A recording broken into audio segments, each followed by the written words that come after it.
സ്വാഗതം. എല്ലാവരും സുഖമായിരിക്കണല്ലോ. വീഡിയോ ഒക്കെ നിങ്ങൾ ട്രൈ ചെയ്ത് നോക്കാറുണ്ടോ? എന്നിട്ട് ഇഷ്ടപ്പെടാറുണ്ടോ?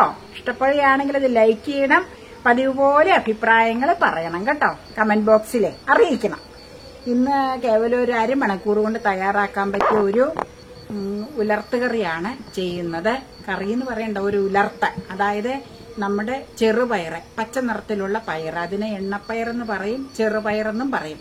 ആ പയറ് തേങ്ങ ചേർക്കാതെ ഉള്ളിയും മുളകൊക്കെ ചതച്ച് ഉലർത്തുന്നതാണ് ഞങ്ങൾ ചെയ്യണത്.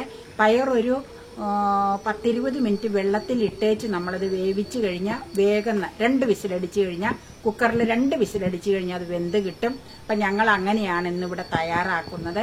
അത് തയ്യാറാക്കി കഴിഞ്ഞാൽ നമ്മുടെ വീട്ടിലിപ്പോൾ വെജിറ്റബിൾ ഒന്നും തൽക്കാലം നമ്മുടെ കസ്റ്റഡിയിൽ ഇല്ലെങ്കിൽ പയറുവർഗ്ഗങ്ങളൊക്കെ എപ്പോഴും വീട്ടിൽ മേടിച്ചതുണ്ടാവൂല. അപ്പോൾ ഒരു വൻപയറ്, ചെറുപയറ്, കടല, പരിപ്പ് ഇതൊക്കെ ഉണ്ടാവൂല. അപ്പം നമുക്ക് ഒരു ഐറ്റം ഇപ്പം തോന്നും. അപ്പം നമുക്ക് മറ്റേ ഐറ്റം ഒന്നും ഇല്ലെങ്കിൽ എന്തെങ്കിലും ഒന്ന് ഉലർത്തണമെന്ന് തോന്നുമ്പോൾ ഇത് എടുത്ത് കുറച്ച് നേരം വെള്ളത്തിലേക്ക് അങ്ങ് ഇടുക, ഉടനെ കഴുകി വാരി കുക്കറിലേക്ക് വെക്കുക, വേവിക്കുക, ഉലർത്തുക. പെട്ടെന്ന് കഴിയും പരിപാടി. അപ്പം അതാണിന്ന് ഞങ്ങൾ തയ്യാറാക്കണത്. കിച്ചണിൽ പോയി നമുക്ക് പയറടുപ്പത്ത് വെച്ച് വേവിക്കാൻ നോക്കാം. നമ്മൾ ഇന്ന് ചെറുപയറ്, അതായത് എണ്ണപ്പയറ് കയ്യിലെടുത്ത് കാണിക്കണം. ആ പയറ് ഒന്ന് ഉലർത്താനുള്ള പരിപാടി. അതെ, പച്ചപ്പയറ്. ചിലരിതിന് ചെറുപയറെന്ന് പറയും, ചിലര് നമ്മൾ എണ്ണപ്പയറെന്നാ പറയണ, ചിലര് പച്ചപ്പയറെന്ന് പറയും ഇതിന്. അപ്പൊ ഈ പയറ് ഉലർത്തുന്നു, തേങ്ങയില്ലാതെ ഉള്ളിയും മുളകും ചതച്ച് ഉലർത്തണത്. അപ്പൊ ഇതിനായിട്ട് ഞാനൊരു അരമണിക്കൂർ ഇത് വെള്ളത്തിലിട്ട് കുതിർത്തിട്ടോ, അത് കഴിഞ്ഞിട്ട് കഴുകി വാരിയേച്ച് നഗക്കെ വെള്ളം ഒഴിച്ച് ഇട്ട് കുക്കറിലേക്ക് വെച്ചു. ഈ ഗ്ലാസ്സിന് 3/4 ഗ്ലാസ്സാണ് ഞാൻ എടുത്തേക്കണം പയറ്. വെള്ളം അതിന് മീതെ നിൽക്കണം, കാരണം ഇതിന് വേവുള്ളതാ.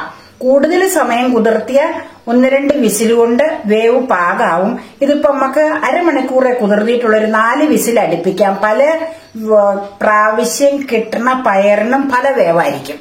അതുകൊണ്ട് അപ്പൊ നമുക്ക് ഇത് ഗ്യാസ് ഓൺ ചെയ്ത് സ്വല്പം ഉപ്പ് ഇട്ട് അടച്ചു വെച്ച് വേവിക്കാം. ഒരു 4 വിസിൽ അടിക്കുമ്പോൾ ഓഫ് ചെയ്ത് അവിടെ തന്നെ കിടക്കട്ടെ. എന്നിട്ട് ആ സ്റ്റീം എല്ലാം പോയി കഴിയുമ്പോൾ നമുക്ക് വെയിറ്റ് എടുത്ത് മാറ്റുമ്പോൾ വേവ് നോക്കാം. വേവ് പോരായെന്ന് തോന്നിയാൽ 1-2 വിസിലോടെ അടുപ്പിക്കാം. അടച്ചു വെച്ച് നമുക്ക് ഉപ്പ് ചേർത്ത് ഗ്യാസ് ഓൺ ചെയ്യാം.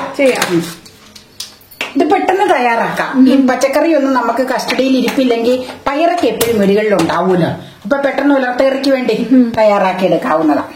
ഗ്യാസ് ഓൺ ചെയ്തു. ഫുൾ ഫ്ലെയിമിൽ വേണം, എന്നാലേ വിസില് വരാൻ പെട്ടെന്ന് വിസില് വന്ന് കിട്ടുള്ളൂ. നമുക്ക് അടച്ചു കഴിഞ്ഞാലോ? അടച്ച് ഏറ് വരട്ടെ, എന്നിട്ട് വെയിറ്റ് വെച്ചാൽ മതി. നമുക്ക് 4 വിസിലടിച്ചായിരുന്നു. എന്നിട്ട് ഓഫ് ചെയ്തിട്ട് ദേ ആവിയെല്ലാം പോയി ഇനി മാറ്റാം. നമുക്ക് കുക്കറിന്റെ വെയിറ്റ് മാറ്റി തുറന്നു നോക്കാം കേട്ടോ. നോക്കിക്കേ, ആവി വെള്ളം എന്തോരം ഉണ്ടെന്നൊന്ന് നോക്കട്ടെ കേട്ടോ. നമ്മൾ നിലക്കെ വെള്ളം ഒഴിച്ചായിരുന്നു. വെള്ളം ഇല്ല അല്ലേ? നമ്മുടെ കുറച്ച് വെള്ളമുള്ളൂ. ഇതേ നമ്മുടെ ഉദ്ദേശത്തിനുള്ള വെള്ളമേ ഉള്ളൂ. ഇനി നമുക്ക് ഉള്ളിയൊക്കെ ചതച്ച് അങ്ങ് ഓലത്തിക്കളയാം, ഉലർത്താം. ഇത് മാറ്റട്ടെ ഈ അടുപ്പിന്ന്. നമ്മള് പച്ചപ്പയർ ഉലർത്താനായിട്ട് ഉള്ളി ചതച്ചതായത്. ചുമന്നുള്ളി ഒരു 4-5 ദളമുണ്ട്, വെളുത്തുള്ളി ഒരു 3-4 ദളമുണ്ട്. 2ഉം ഇടികല്ലിൽ ചതച്ചെടുത്തു. പിന്നെ പതിവ് വേപ്പില. പിന്നെ ഇനി നമ്മൾ ഇതിന്റെ കൂടെ ചേർക്കണ സ്വല്പം മഞ്ഞപ്പൊടി, ചതച്ച മുളക് പൊടി. അത് നമുക്ക് ഇടുമ്പോ കാണിക്കാം കേട്ടോ. എന്നാ ഗ്യാസ് ഓൺ ചെയ്താലോ ഉലർത്താൻ. ചിൻചട്ടിയിലെ വെള്ളം വറ്റി ഞാൻ വെളിച്ചെണ്ണ ഒഴിക്കുക കേട്ടോ. വെളിച്ചെണ്ണ സാധാ വെളിച്ചെണ്ണ ഒന്ന് മൂത്ത് കഴിയുമ്പോ നമുക്ക് ഉള്ളി അങ്ങ് ഇട്ട് കൊടുക്കാം. വെളിച്ചെണ്ണ മൂത്തുമൊക്കെ ചതച്ച ഉള്ളിയൊക്കെ അങ്ങ് ഇട്ട് കൊടുക്കാം കേട്ടോ. ഉള്ളിയും വേപ്പിലും എല്ലാം ഒന്നിച്ചങ്ങ് ഇട്ട് നമുക്കത് മൂത്ത് വരുമ്പോ പൊടികൾ ചേർക്കണം.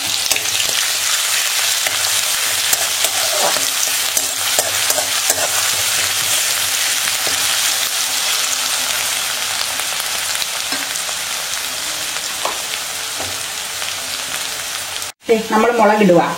ഇതിന് ഇച്ചിരി ഇടാം കേട്ടോ. ചതച്ച മുളക് പൊടി 1.5 സ്പൂൺ കഷ്ടി. പിന്നെ ഒരു പൊടിക്ക് മഞ്ഞപ്പൊടി ഇങ്ങനെ ഇട്ടേച്ച് ഒന്ന് ഇളക്കാം. അന്നേരത്തേക്ക് മൂത്തോളം മഞ്ഞപ്പൊടി. ഫ്ലെയിം ഫ്ലെയിം കുറച്ചിലെന്താന്ന് വെച്ച് കഴിഞ്ഞാൽ പൊടി ഇടുവല്ലേ, അല്ലെങ്കിൽ പെട്ടെന്ന് അങ്ങ് കരിയും. പൊടി മുളക് പൊടി ഇട്ട് മഞ്ഞപ്പൊടി എടുത്തോണ്ട് വരുമ്പോഴത്തേക്കും ചിലപ്പോൾ കരിയും. ഫ്ലെയിം എപ്പോഴും സ്ലോ ഇതിലാക്കിയേച്ച് ഇടാവുള്ളൂ. നമുക്ക് കൊടുത്താലോ? പയറതിലേക്ക് മുട്ടോ ഇത് വാട്ടോ. അതെ കമത്തുവാ.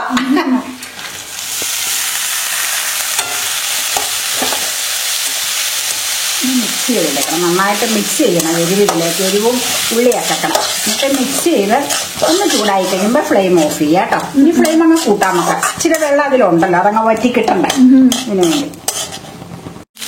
അങ്ങനെ നമ്മള് എണ്ണപ്പയറ് തേങ്ങയല്ല ഉള്ളിയും മുളകും ഒക്കെ ചതച്ച് ഒലത്തിയത് കിച്ചണിൽ റെഡി ആയിരിക്കണം. ഇനി ചോറുണ്ടാ മതി അല്ലേ? അതെ. സ്വല്പം വെള്ളം ഉണ്ടായിരുന്നൊക്കെ വെള്ളമൊക്കെ വറ്റി. ഇനി നമുക്ക് ഗ്യാസ് ഓഫ് ചെയ്യാം. അല്ലെങ്കിൽ എന്നാന്ന് വെച്ച് കഴിഞ്ഞാൽ തീരെ ഡ്രൈ ആയി പോകും. അപ്പൊ ഇത് കേവലം അരമണിക്കൂർ കൊണ്ട് നമുക്ക് തയ്യാറാക്കിയെടുക്കാം. അരമണിക്കൂർ ഒരു 10-20 മിനിറ്റ് വെള്ളത്തിൽ ഇട്ടേച്ച് വേവിച്ച് ഉള്ളിയും മുളകും ചതച്ച് വലത്തുക. അത്രേ ഉള്ളൂ. അപ്പൊ എളുപ്പത്തിൽ തയ്യാറാക്കാവുന്നത് തന്നെയല്ല, രുചികരവുമാണ്. അതെ. അപ്പൊ എല്ലാവർക്കും ഇത് ഇഷ്ടപ്പെടും. എല്ലാവരും ഒക്കെ ചെയ്യണതാണ്. എങ്കിലും ഞങ്ങൾ ചെയ്തതിന് എന്തെങ്കിലുമൊക്കെ ടിപ്പുണ്ടാകും. നിങ്ങൾ ട്രൈ ചെയ്ത അഭിപ്രായങ്ങൾ അറിയിക്കുക. അതെ. വീഡിയോ ഇഷ്ടമായിട്ടുണ്ടെങ്കിൽ ഉറപ്പായിട്ട് ലൈക്ക് ചെയ്യണം. ചാനൽ സബ്സ്ക്രൈബ് ചെയ്യാനും മറക്കരുത്. അപ്പൊ ഇനി മറ്റൊരു ബ്യൂട്ടിഫുൾ ഡിഷായിട്ട് വീണ്ടും കാണും വരേക്കും. Bye bye.